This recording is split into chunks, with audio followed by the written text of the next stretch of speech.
Vamos lá, então?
Criançada, vão vir me ajudar?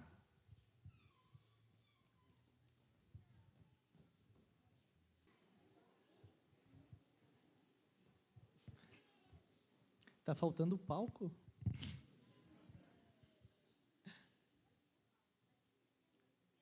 Crianças, lembram da música Ressuscitou? Eu gosto dessa música. Vocês gostam? Obrigado, Carol. Vamos lá, então? Os com vergonha vão entrando no meio da música aí no palco, tá bom? Vamos lá?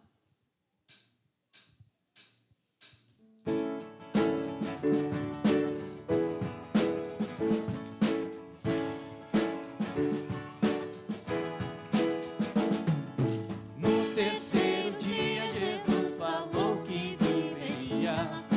No terceiro dia, Jesus falou que viveria.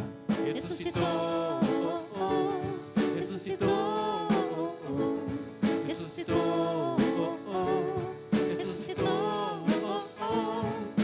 No terceiro dia, Jesus a morte venceria. No terceiro dia, Jesus a morte venceria.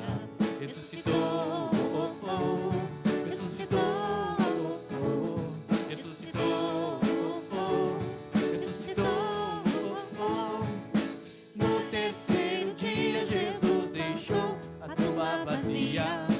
No terceiro dia, Jesus deixou a tumba vazia. Ressuscitou, ressuscitou, ressuscitou.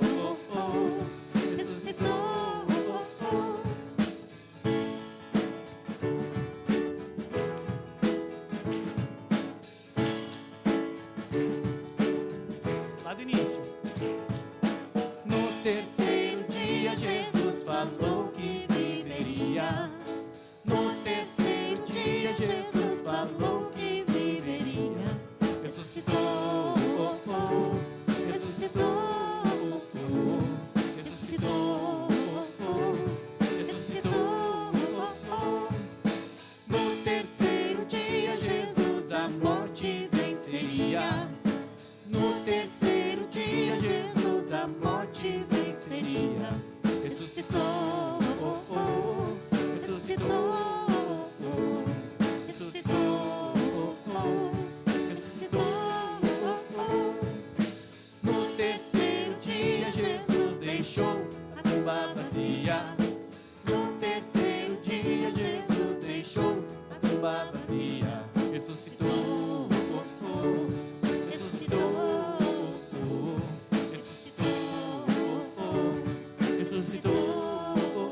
Ressuscitou, ressuscitou.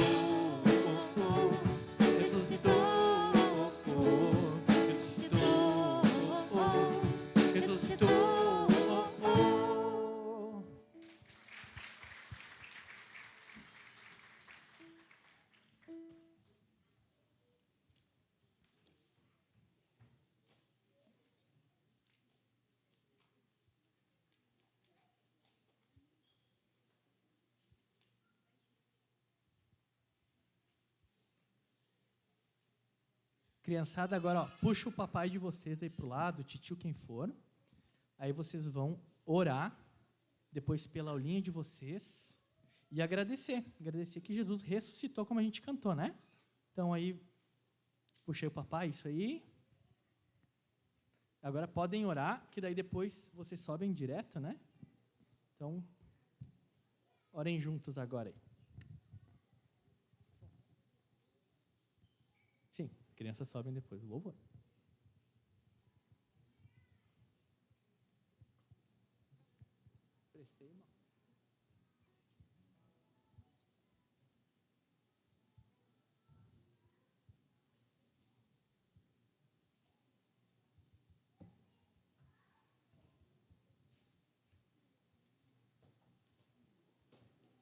Criançada, vocês sobem depois do louvor, tá? Me expressei mal aqui.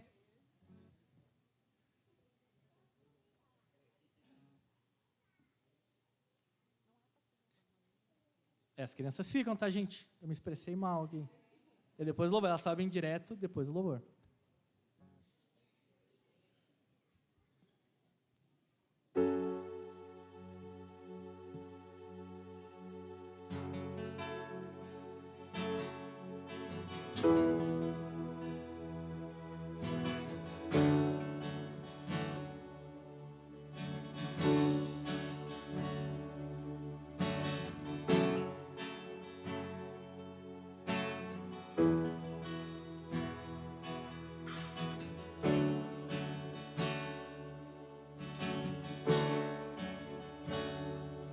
Eras tu, antes do sol, de toda a vida,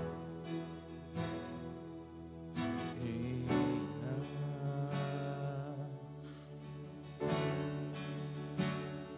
e pelo som da tua voz, impérios dobram-se aos teus pés, reinas.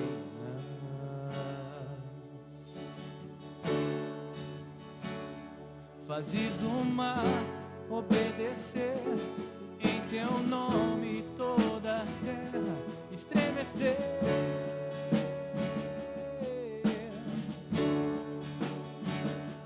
E sob a luz a se prostrar, o universo a declarar que reina.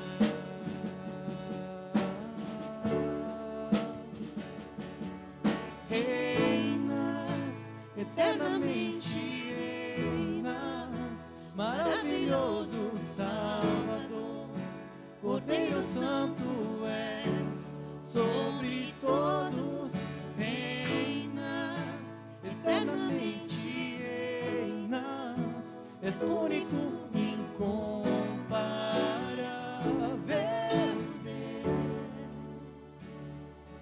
sopro teu, meu respirar, de tua vida me tomar.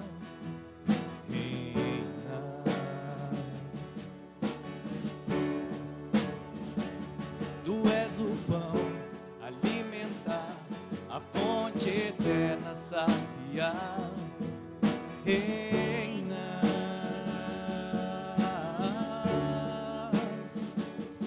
tuas mãos podes curar, os pés as águas caminhar, teu sangue sara o meu pecado, teu braço forte a sustenta, os céus proclamam teu louvor, e ante ao trono do Senhor, o povo dobra sem temor, entoam anjos para sempre. Tu reinas, eternamente reinas, maravilhoso Salvador, Cordeiro Santo és, sobre todos reinas, eternamente reinas, és único, incomparável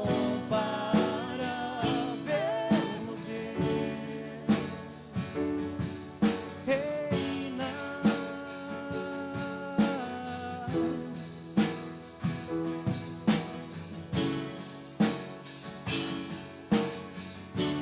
sobre todos reinas.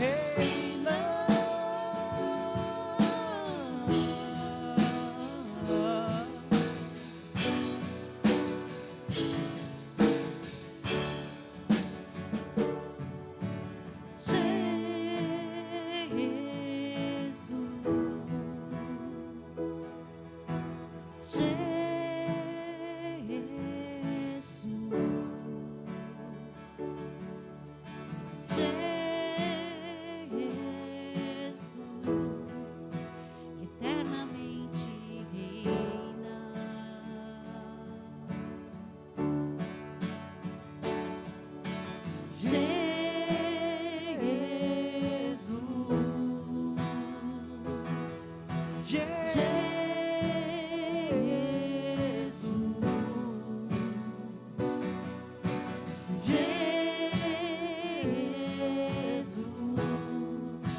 eternamente reina.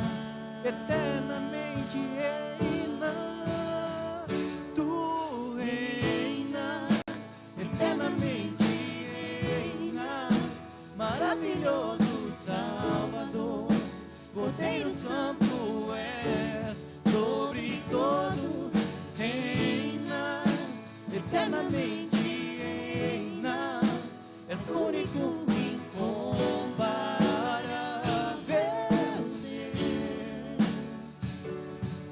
Reina.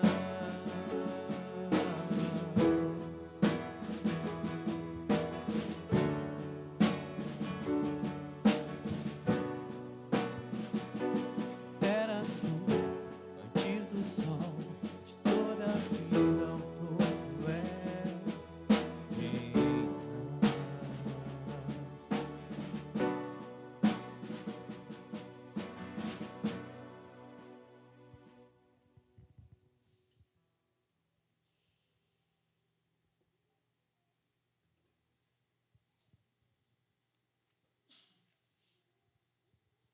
Hoje, além da palavra, a gente vai ter um momento de ceia. E, pelo menos para mim, de tanto ouvir de Jesus, né, até aquelas pessoas que não conhecem, não entendem aquilo que Ele fez por nós, a gente ouve tanto e, geralmente, quando a gente ouve muitas vezes a mesma coisa, aquilo se torna um ruído branco, né, que a gente fala, e aquilo vai perdendo significado. E essa próxima música nos lembra quem fez esse sacrifício por nós. E baseado lá no livro de João. Então, convido a gente a cantar essa próxima música, talvez tentando compreender um pouquinho mais daquilo que Cristo fez, a gente realmente meditando e tentando se colocar no lugar daquele que Deus usou para escrever, né, talvez essa passagem, e tentar experimentar um pouquinho da sensação, né, talvez da emoção que ele estava escrevendo no momento. lembrar que não só aquilo que ele fez, mas quem ele era.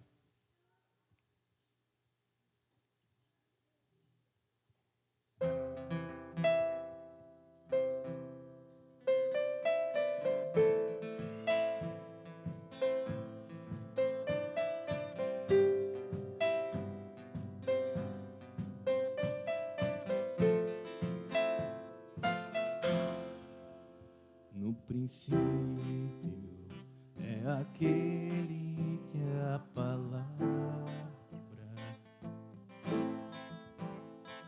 estava com Deus e era Deus. Por meio dele, Deus fez todas as coisas. Nada existiria se não fosse por ele. Ele é a luz que brilha na escuridão, e as trevas não podem o deter. A plenitude de toda a criação, palavra eterna que se encarnou. Veja, é o Filho do Homem, Cordeiro de Deus, que tira o pecado do mundo. É o Filho de Deus, vestido de glória, graça e verdade.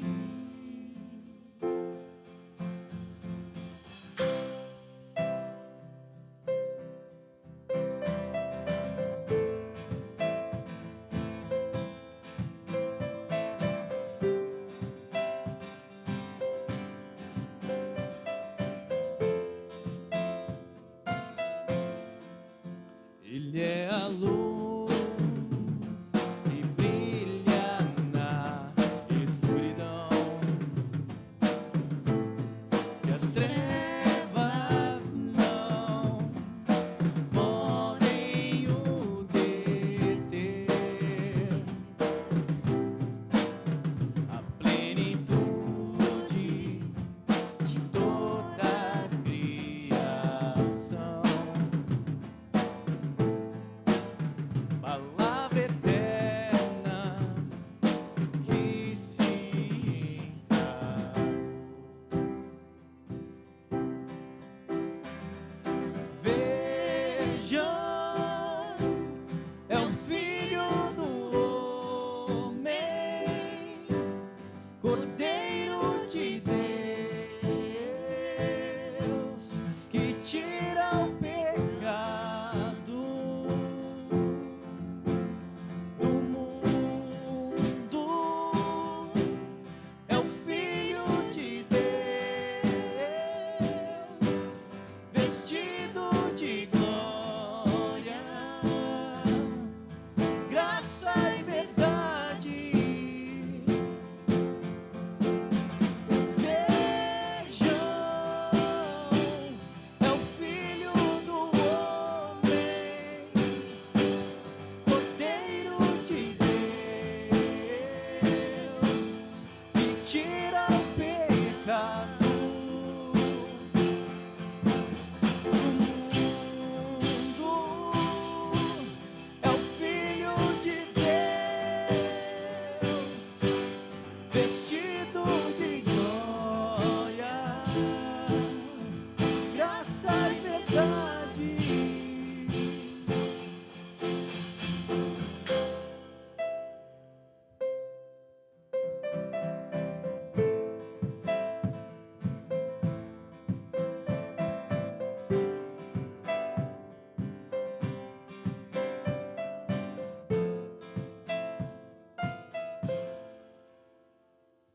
Senhor Deus e Pai, obrigado por podermos cantar das Tuas verdades e nos ajuda a entender a cada dia um pouquinho mais de quem Tu és, mesmo com nossas limitações, Deus. E conseguir talvez compreender um pouquinho mais do sacrifício que foi feito na cruz. Perdoa, Pai, a nossa ignorância, perdoa a nossa rebeldia e nos ajuda, Pai, a nos parecermos cada dia mais com aquele projeto inicial que Tu tinha para nós. Tem misericórdia de nós, Senhor. Cada vez que lembrarmos, Pai, participarmos da ceia em memória, Pai, daquilo que Tu fez, que possamos compreender um pouquinho mais, Pai, o sacrifício que Tu fez, o preço que foi pago, Pai. E sentirmos o valor que nós temos para Ti, mas ao mesmo tempo, quando olhamos para nós, Pai, nós não temos valor algum, senão o Teu Espírito Santo, Deus. Abençoe esse momento aqui, que sejamos transformados pela Tua palavra, Senhor. No nome de Cristo que oramos e pedimos a Tua ajuda, Pai. Amém, Senhor. Pode sentar, gente. Bom dia. Bom dia.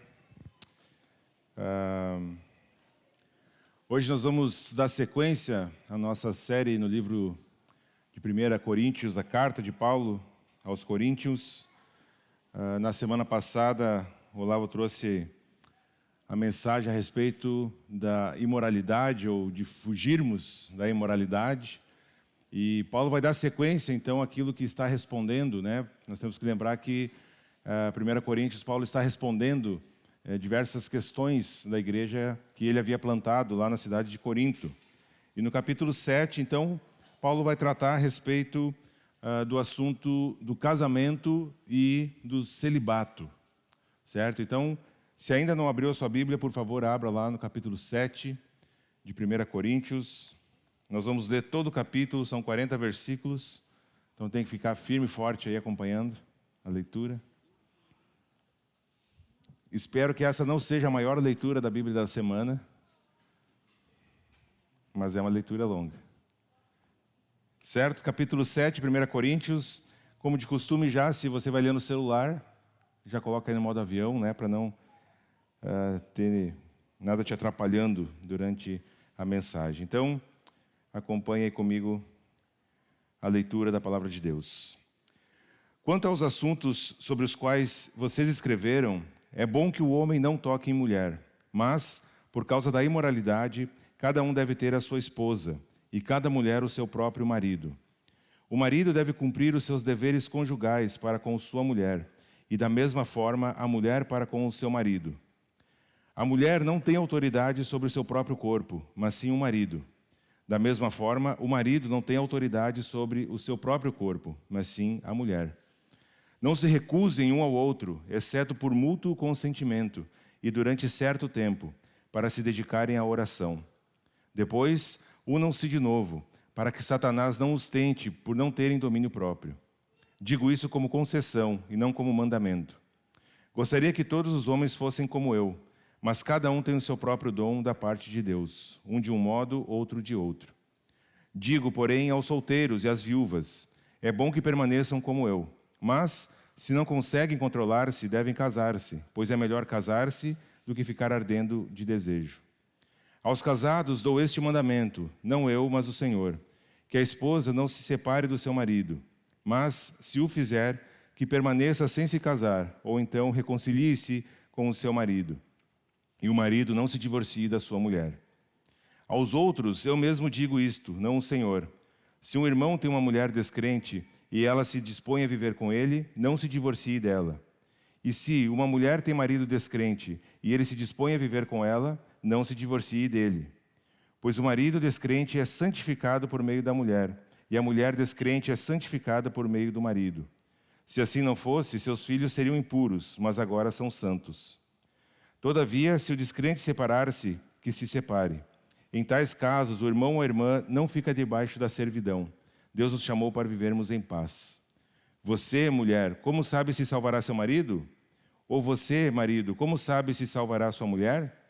Entretanto, cada um continue vivendo na condição que o Senhor lhe designou e de acordo com o chamado de Deus. Esta é a minha ordem para todas as igrejas. Foi alguém chamado sendo já circunciso? Não desfaça a sua circuncisão. Foi alguém chamado sendo incircunciso? Não se circuncide. A circuncisão não significa nada, e a incircuncisão também nada é. O que importa é obedecer aos mandamentos de Deus. Cada um deve permanecer na condição em que foi chamado por Deus. Foi você chamado sendo escravo? Não se incomode com isso. Mas, se você puder conseguir a liberdade, consiga. Pois aquele que, sendo escravo, foi chamado pelo Senhor, é liberto e pertence ao Senhor. Semelhantemente, aquele que era livre quando foi chamado é escravo de Cristo. Vocês foram comprados por alto preço. Não se tornem escravo de homens.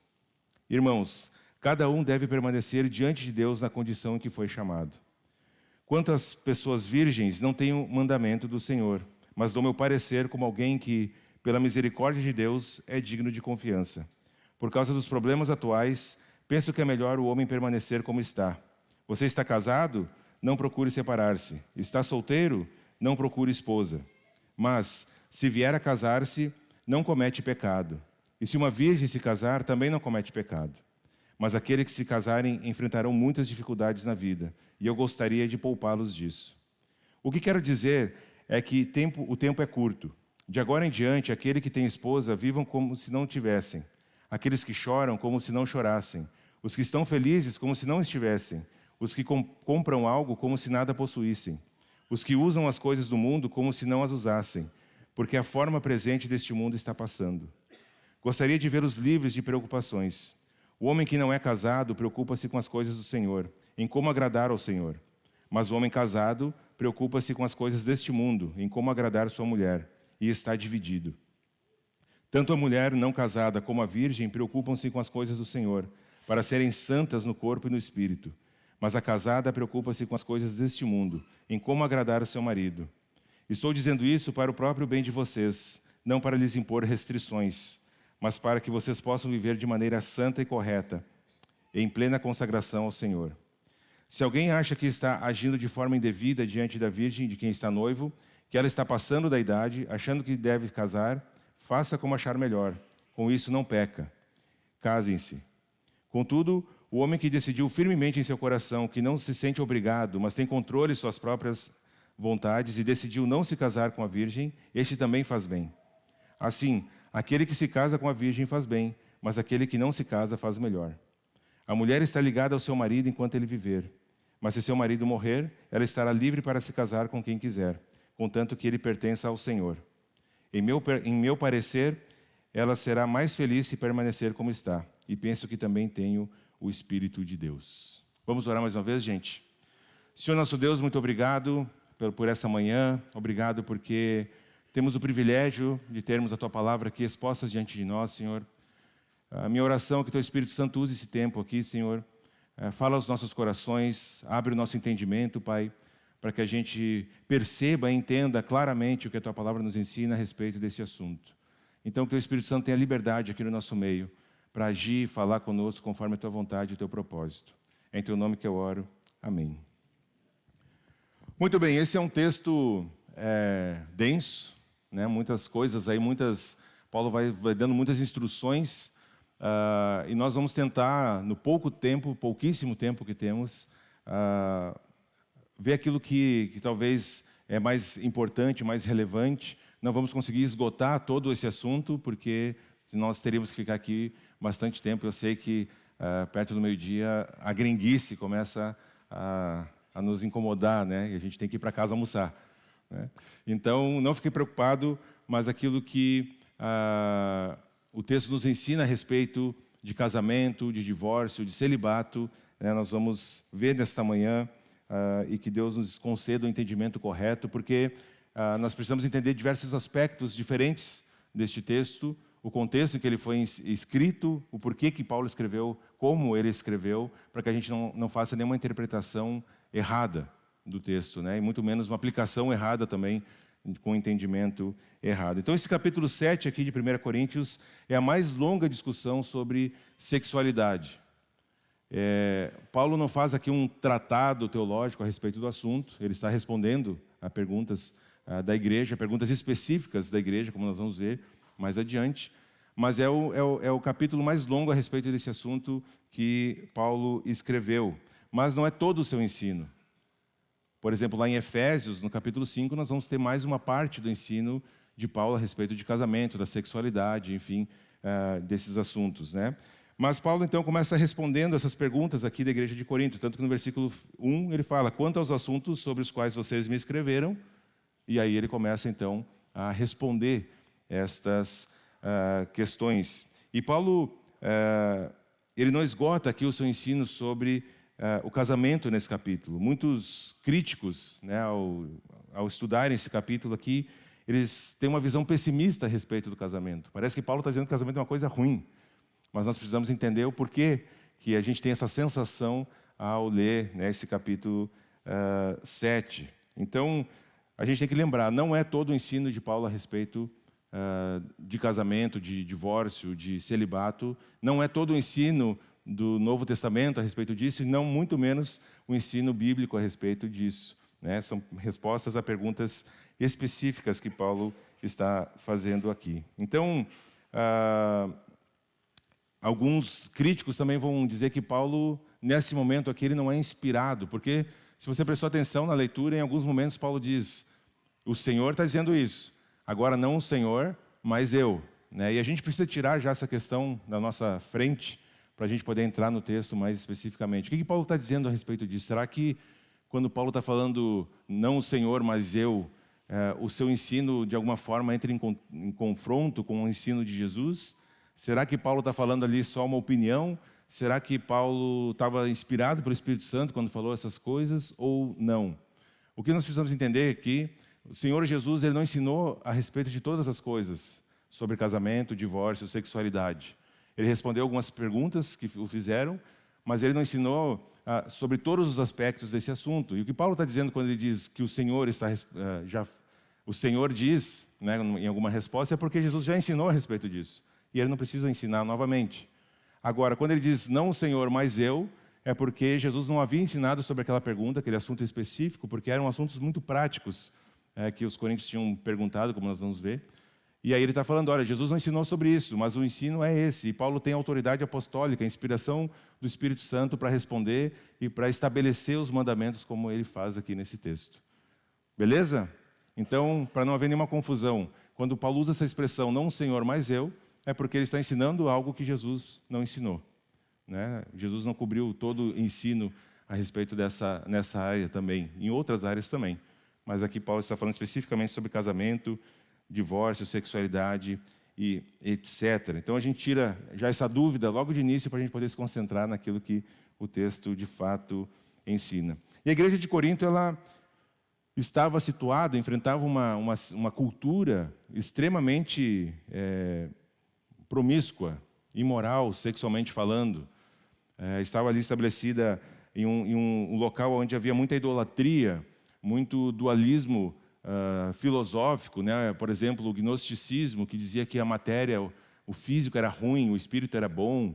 Então, eles estavam inseridos nessa cultura e havia muitas questões a respeito de como lidar. As pessoas estavam chegando na igreja e não sabiam muito bem como lidar com essas questões. E aí eles perguntaram, então, para Paulo. Há uma discussão, inclusive, se eles perguntaram assim, no sentido de querer saber genuinamente, ou se eles estavam meio que testando o apóstolo Paulo, porque alguns comentaristas, inclusive de 1 Coríntios, revelam que havia uma certa briga entre a igreja e Paulo. Eles estavam meio que questionando a autoridade de Paulo. Então, a dúvida é se estavam perguntando assim, queremos saber como fazer isso, como fazer aquilo, ou dando uma testada ali para ver o que Paulo ia responder, até para talvez acusá-lo de alguma coisa. Então, muitos convertidos traziam visões distorcidas. Não é muito diferente do que acontece hoje. A gente tem pessoas que às vezes vêm do espiritismo, pessoas que vêm do catolicismo, com uma visão distorcida a respeito do evangelho, de quem é Jesus, de Deus, de vida cristã.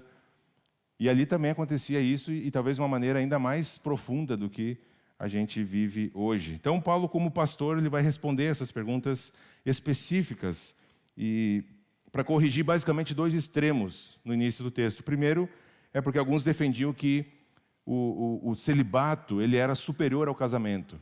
Então, quem não se casava era mais espiritual. E alguns defendiam, inclusive, o celibato dentro do casamento, ou seja, que a relação sexual entre o casal era apenas para procriação. E fora disso, se se mantivesse sem relação, era então alguém superior, né? Isso se chama de ascetismo. E o outro extremo disso era o quê? A gandaia, né? A libertinagem, ou seja, pode tudo. Pode tudo, pode ser casado, não precisa ser casado, podia poligamia, tudo, né? E Paulo então vai combater esses dois extremos, trazendo um ensino bíblico inspirado por Deus a respeito desse assunto. E essa cultura não é muito diferente da nossa. Nos nossos dias a gente também vive numa cultura que banaliza o casamento, que banaliza o celibato ou a solteirice, que banaliza o sexo, a relação sexual.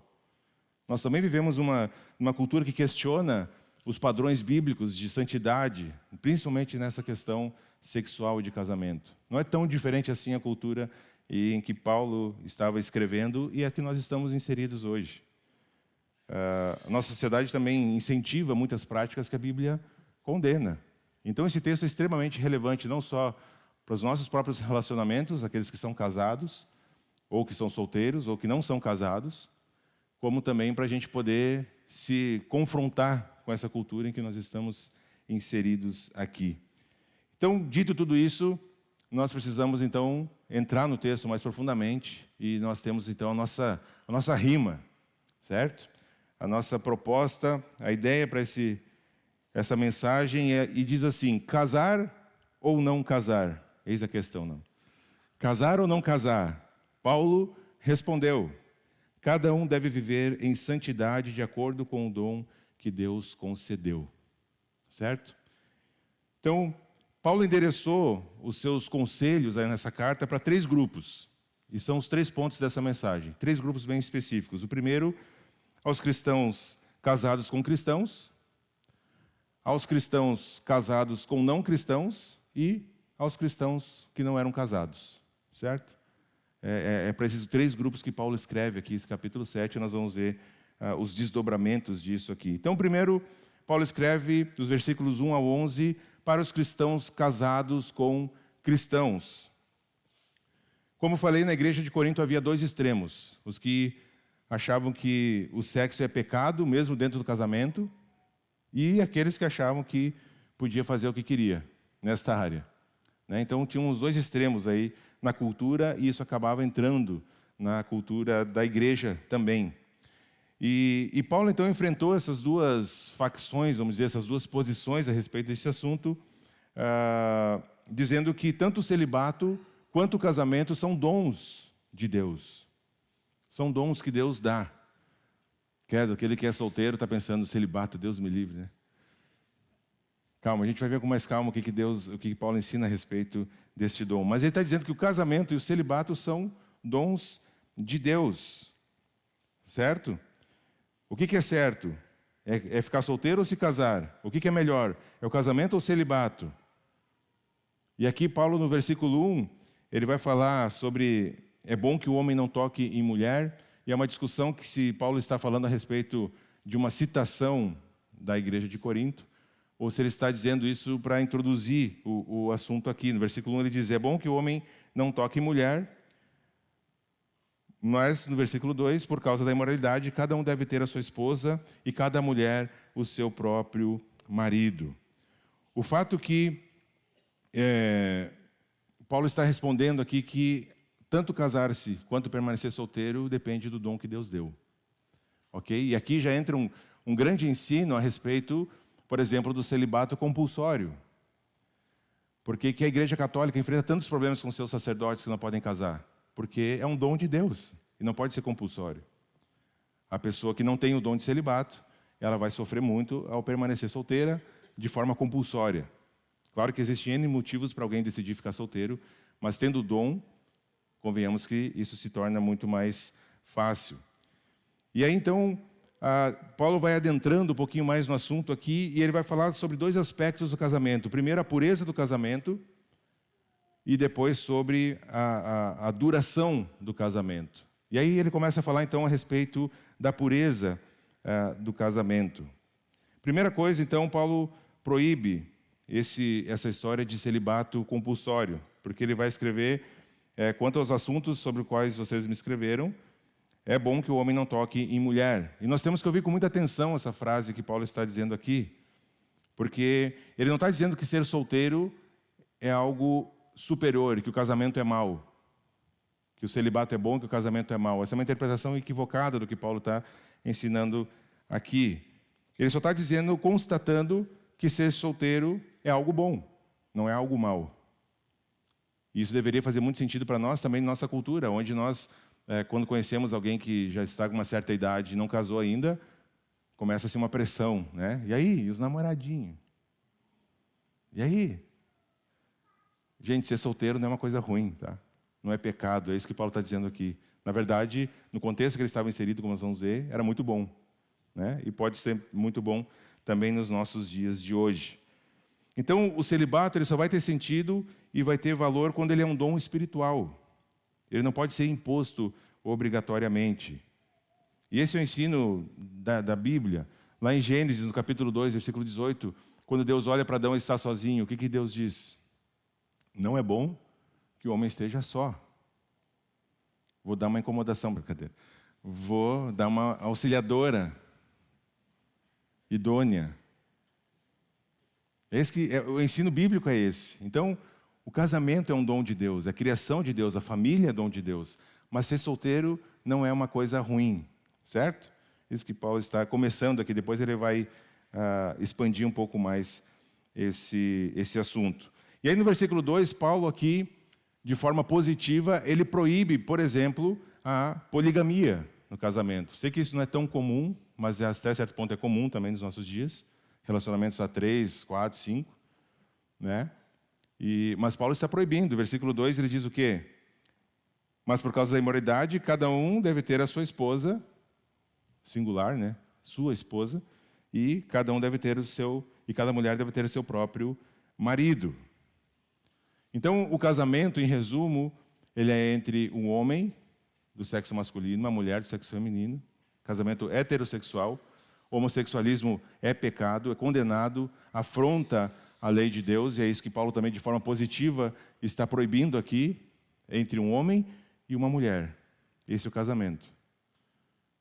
Certo? O que sair disso está contra o que a Bíblia ensina a respeito de família e de casamento. Cada um deve ter a sua esposa e cada mulher deve ter o seu marido. Embora a união homossexual, homoafetiva, ela seja hoje muito ensinada, liberada e chancelada pela lei, a palavra de Deus condena. Isso é pecado, isso é errado. Casamento entre homem e uma mulher jamais será aprovado pela lei de Deus, porque fere de forma afrontosa aquilo que Deus ensina e instituiu como sendo família, como sendo casamento. E aí Paulo então vai começar nos versículos 3 e 4 a falar sobre a mutualidade dos direitos do casamento. E é interessante porque Paulo vivia numa cultura extremamente machista aqui. A mulher era meio que um objeto, era um acessório. Em muitos tribunais, o testemunho de uma mulher não tinha validade, por exemplo. Né? Então, é interessante o que Paulo ensina aqui nos versículos 3 e 4, porque ele coloca os dois em pé de igualdade. Ele diz o seguinte: o marido deve cumprir os seus deveres conjugais para com a sua mulher, e da mesma forma, a mulher para o seu marido. Não tem essa história de um lado só, uma via só. Não é só a mulher fazer aquilo que o marido deseja. O marido também deve cumprir os seus deveres conjugais à sua esposa. Ambos, marido e mulher, têm direitos assegurados por Deus para desfrutarem da plenitude. E aqui Paulo está falando de relação sexual, tá, gente? Os deveres conjugais é isso que Paulo está falando aqui. Então, o marido e a mulher têm direitos e também têm deveres, ambos estabelecidos por Deus, para desfrutarem da satisfação sexual nesse contexto sagrado que é o casamento.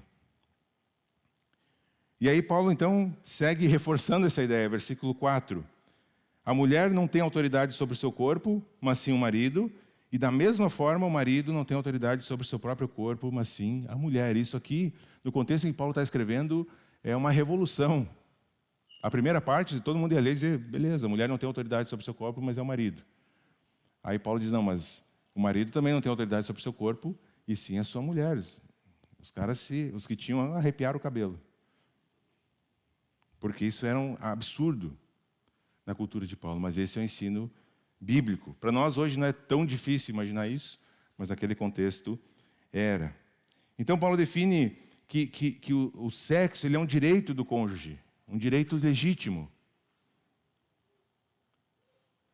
Então a gente pode ir para o lado negativo dessa afirmação de Paulo e trazer uma aplicação para nós, onde, por exemplo, a chantagem sexual no casamento ela é pecado.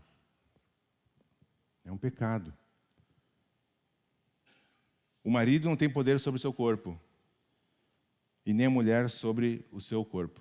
Um pertence para o outro. Um é do outro. Então, usar o sexo como uma arma para chantagear o seu cônjuge, isso é pecado, gente. Isso não pode. Paulo está proibindo isso aqui. E aí, se isso talvez seja uma novidade, não sei se é ou não é, Paulo vai deixar mais claro isso, tá? Acompanhe o texto aí comigo. Ele vai deixando isso mais claro. Versículo 5.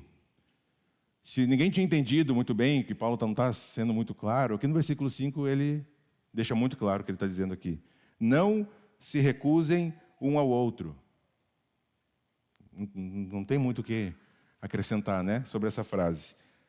Exceto, ele vai dizer quando que pode se recusar um ao outro. Exceto por mútuo consentimento, certo? Quando os dois concordam, e por uma razão específica, certo? Para se dedicarem à oração. Isso é o ensino bíblico a respeito disso. Então, a mesma Bíblia que condena o sexo fora do casamento, o adultério, a fornicação, a pornografia, incentiva o sexo dentro do casamento. O sexo, como o Olavo falou na semana passada, foi criado por Deus. É uma coisa boa. A gente é que tem uma visão que parece que a gente está falando uma coisa suja e feia. Deus criou o sexo. Obviamente que por causa do pecado, a gente distorce tudo. Mas esse é o ensino bíblico. Um direito do seu cônjuge. Um direito do seu marido, um direito da sua mulher, assegurado pela palavra de Deus. Então, Paulo diz assim, não se recusem, a não ser por mútuo consentimento, os dois concordando, e por um tempo determinado para se dedicar à oração. E aí o texto continua, e depois façam o quê? Unam-se de novo, para que Satanás não os tente, porque não tem domínio próprio. Satanás vai usar tudo que ele puder para destruir o seu casamento, a sua família. E essa parte sexual talvez é o que ele mais tem conseguido fazer a festa. Ao dizer, estou com dor de cabeça, estou indisposta, hoje não, me procura daqui 30 dias. Você está pecando. E você está dando uma brecha gigante para que Satanás atue na vida do seu cônjuge. Não é uma desculpa para que o outro faça o que quer, mas é uma grande tentação que se começa a olhar para fora do casamento. Para talvez uma outra pessoa, talvez para a tela do celular. Não valida o que está sendo feito errado, mas é uma forma de proteção do seu casamento, a relação a dois. Por isso que Paulo está sendo tão claro a respeito disso aqui. Às vezes a gente fica um pouco com vergonha, né? Mas é o que a Bíblia está ensinando. E a gente precisa lidar também com este assunto. Então, muito cuidado em como você vai lidar com essa área da sua vida. E uma aplicação que eu dou aos casados é, depois que saírem daqui, converse a respeito disso. Quando tiver aquele silêncio sepulcral no carro, na volta para casa, um dos dois vai ter que puxar o assunto. Tenha coragem. Converse a respeito. Não sei como é que está essa área na sua vida, Deus sabe. E precisa ser acertado também. Então, Paulo não recomenda que fique muito tempo e para se dedicar à oração quando houver mútuo consentimento, certo? O sexo protege o casamento, protege. E aí Paulo, então, a partir do versículo 10 e 11, ele vai falar sobre a duração do casamento. Por que Paulo fala então, como nós vimos lá no início, ordeno não eu, mas o Senhor. Porque Jesus já havia ensinado a respeito disso. Quando é perguntado a Jesus a respeito da carta de divórcio que Moisés tinha dado para se separar das mulheres, enfim, Jesus responde o quê? Qual é a resposta de Jesus? Que o que Deus uniu, não separe o homem. Esta é a resposta de Jesus para quando a gente cogita o divórcio. O que Deus uniu, não separe o homem. A duração do casamento é enquanto a vida do cônjuge durar. O que Paulo vai ensinar aqui é depois, se o cônjuge morreu, beleza, pode casar. Há no ensino de Jesus a concessão a respeito da imoralidade, do adultério, mas até isso é discutível, porque a orientação bíblica não é uma opção. O divórcio não é uma opção. Depois que casou, não se torna mais uma opção. E mesmo divorciado, diante de Deus, a pessoa permanece casada, porque não é a lei que define, não é um papel que define. É aquilo que foi feito diante de Deus que define o casamento. A lei é muito importante, devemos casar legalmente, porque senão também estamos em pecado. Mas o divórcio não é uma opção para o casamento. Mas Paulo vai falar aqui, e talvez em algum caso se torne insustentável, e precisa haver a separação física, pelo menos, do casal. E aí Paulo, pastoralmente, ele ensina, se você fez isso, não devia fazer, mas fez, então permaneça sozinho. Se quiser alguém de novo, a opção é voltar para o seu marido, para a sua esposa. Esse é o ensino que Paulo está fazendo aqui. A pergunta que a gente pode imaginar que os coríntios tinham escrito para Paulo é: o que fazer se eu estiver arrependido de ter casado? O que eu faço? Ou no caso X, aconteceu isso e aquilo, o que se faz? Separou. E Paulo ensina dizendo que a gente precisa permanecer casado. Não deveria ser uma opção. É como se a gente misturar duas areias coloridas, ou o vinho tinto e o branco. Tem como separar isso depois? Não tem como. Uma só carne. Uma só. E não tem como desfazer. Um pedaço do outro vai ficar, o pedaço do outro vai ficar, e vai ficar uma carnificina. Então o ensino bíblico é esse. O que Deus ajuntou, não separe o homem. Deus odeia o divórcio. Isso está lá em Malaquias 2,16. O Olavo também citou na semana passada este texto. Então não se deve cogitar isso. Mas se chegar nesse ponto, a orientação de Paulo é: permaneça sozinho ou volta para o seu marido, para a sua esposa. Enfim.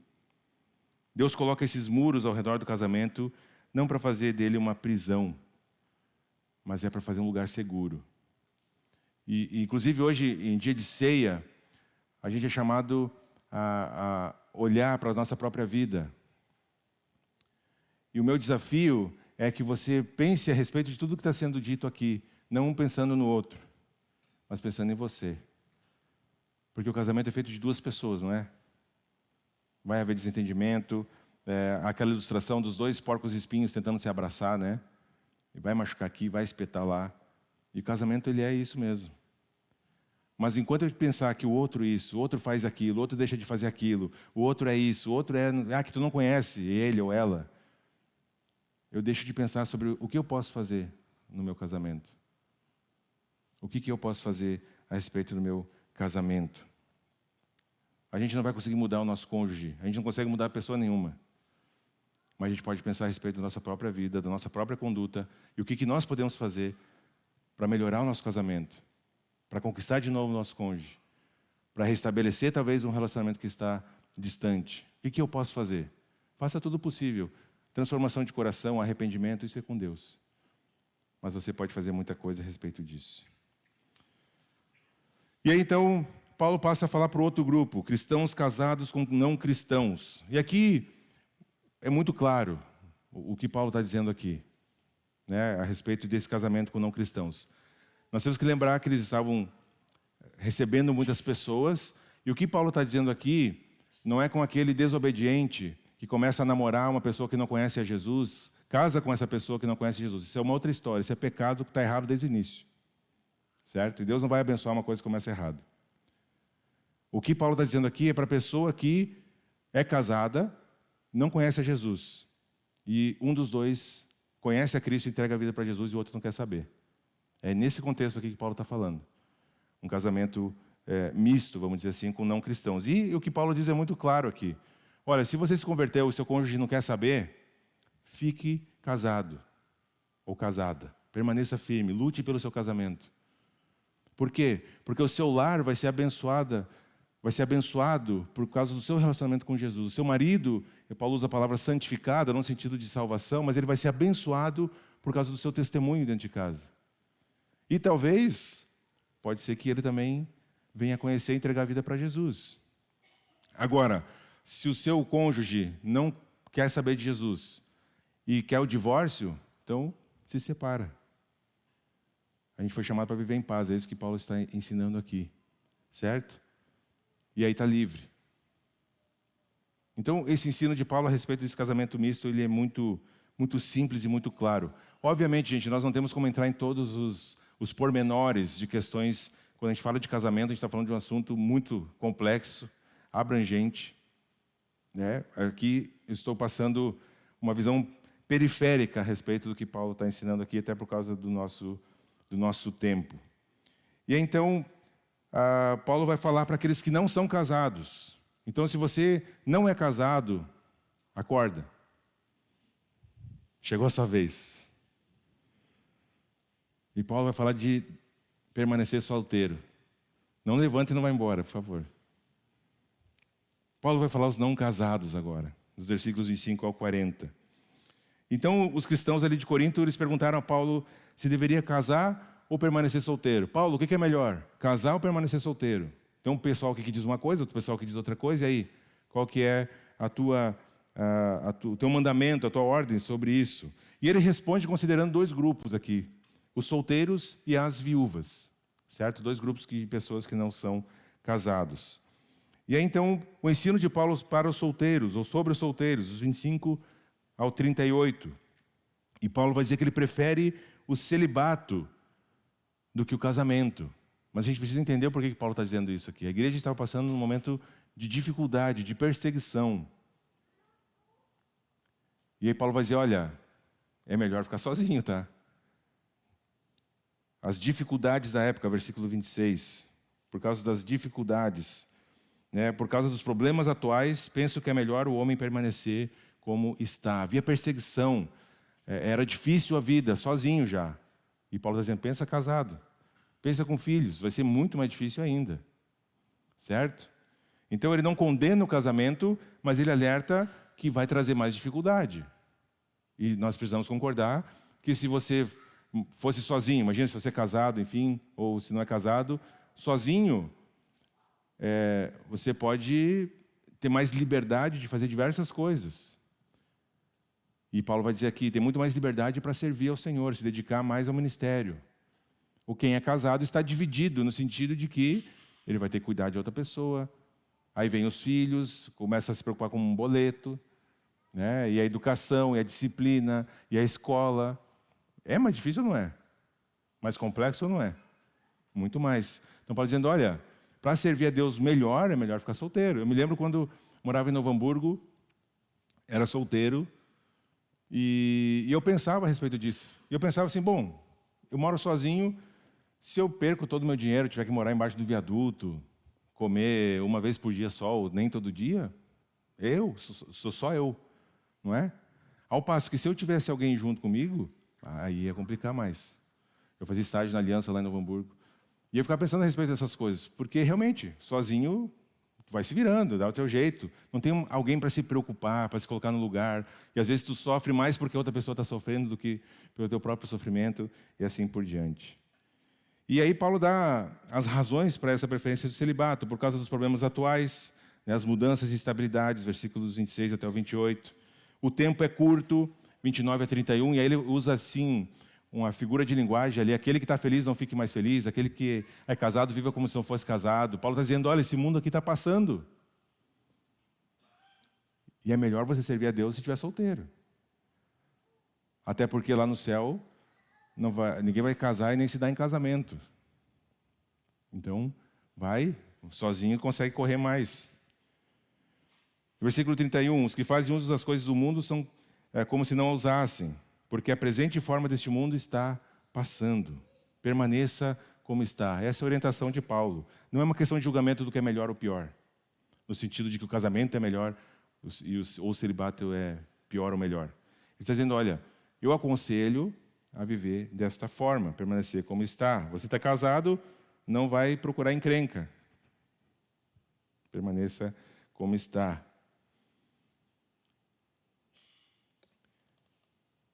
E aí, então, Paulo, nos versículos 39 a 40, ele vai falar para as viúvas. O casamento dura até a morte de um dos cônjuges. Versículo 39. E as viúvas, então, podem se casar novamente, desde que esteja no Senhor. Aquele princípio do namoro,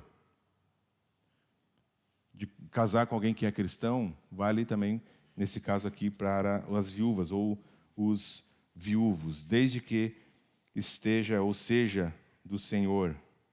Mas, ainda aqui, Paulo aconselha, olha, eu ainda acho melhor permanecer como está, porque os tempos são difíceis e tudo mais. Então, solteiros, solteiras, não é uma coisa ruim ser solteiro. Você não vai ser completo somente quando casar. Você já é completo em Jesus. Você complementa a sua vida com alguém, mas não completa a sua vida com alguém. Você já é completo. Senão Deus não daria o dom de celibato para alguém viver sem o casamento. Então você não tem mais ou menos valor porque está casado ou solteiro. Tem mais ou menos problema. Mas não valor. Certo? Muito cuidado com a nossa cultura, que põe uma pressão gigante para que depois de um tempo comece a casar, que senão vai ficar para titio. Muito cuidado com isso, porque aí, nesse caso aqui, gente, uma das maiores verdades é verdade, antes só do que mal acompanhado. Ao casar com alguém que talvez não vai andar no mesmo ritmo que você, não vai buscar as mesmas coisas que você, sua vida pode ir de mal a pior.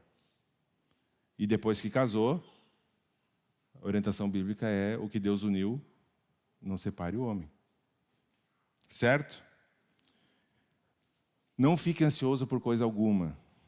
Já estamos caminhando para o final. Eu gostaria de deixar 5 aplicações práticas sobre tudo que nós vimos nesta manhã. E daí nós vamos participar da ceia. Primeiro, leve o dom de celibato a sério. A gente faz brincadeira com isso, mas o celibato é um dom. Credo, Francisco, não para mim. O celibato é um dom, leve a sério. Obviamente que se você anseia pelo casamento, talvez esse não seja o seu dom. Mas o celibato é um dom. Eu conheço gente muito feliz, muito bem, obrigado, que optou e entendeu que Deus queria que vivesse sozinho. O celibato é um dom que deve ser levado a sério. Se você não tem esse dom, então se case. Certo? Mas dentro daquilo que a Bíblia orienta você a buscar numa outra pessoa. Que conheça Cristo.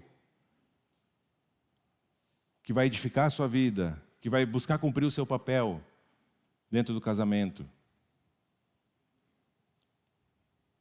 Tenha certeza, se você está para se casar, de que, na medida do possível, obviamente, né, que o seu futuro marido ou esposa é convertido.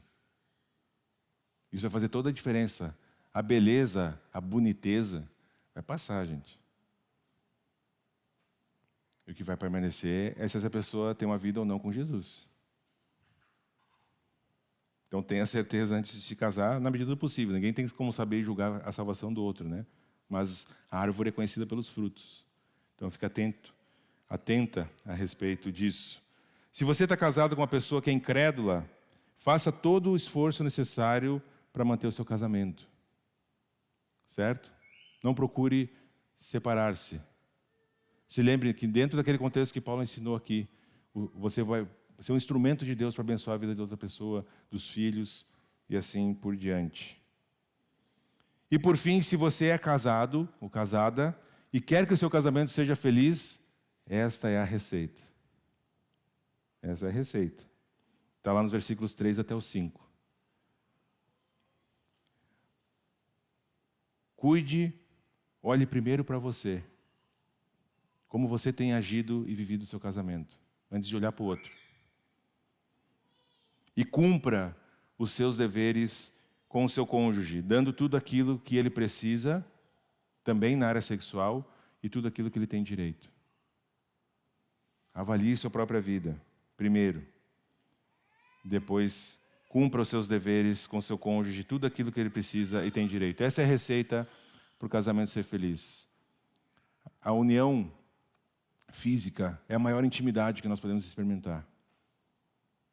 É o maior tipo de intimidade. Não use isso do jeito errado. Para barganhar, para tentar conquistar alguma coisa, para chantagear. Deixa Deus abençoar o seu casamento, também através da união física. Se você quer que seu casamento seja feliz, de acordo com o que Paulo ensinou aqui, haja desta forma.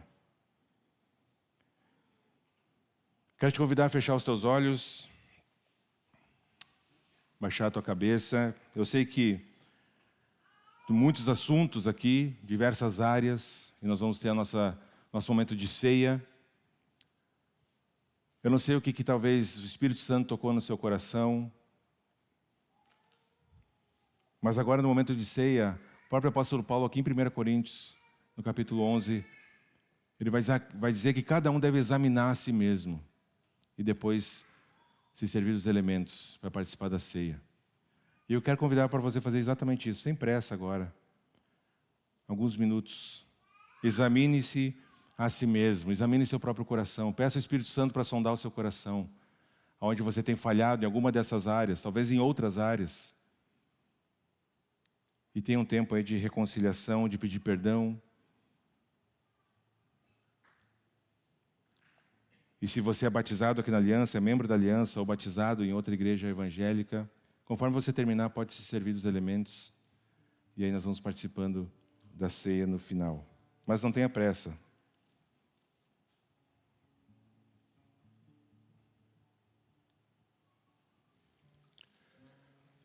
Amém, meus queridos?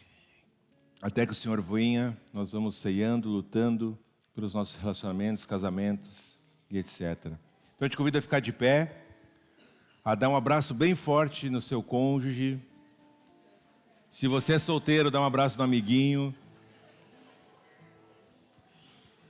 E até semana que vem, se Deus permitir.